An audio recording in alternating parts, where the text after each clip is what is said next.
اینا ملخ بینه دوستانی عزیز تماشا کنید چه خیلی ملخ برآمده.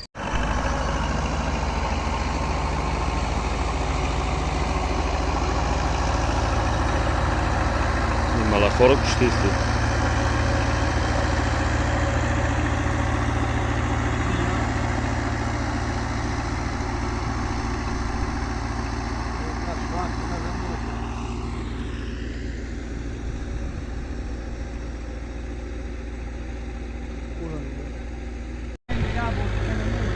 Ey, ne de yapış.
یه داف کشلو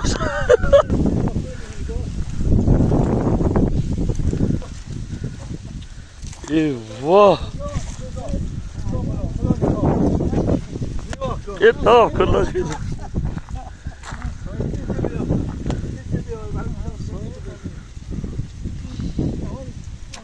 خاک بکشه ای بالاخره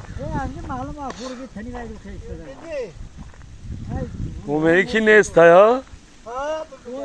یک برام سعیدی یکی فقط اومد شهید بالا رو نگاه بالا هم خیلی اومد شهید اومد این سویل چه میاد سویل که میاد تو ساعت 5 ساعت سویل میاد ای واه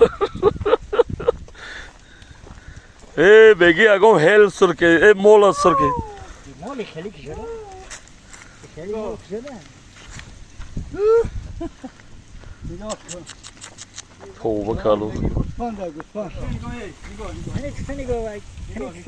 واه واه چه مردای نیده ایره دیگه همه هایده گندهای دیگه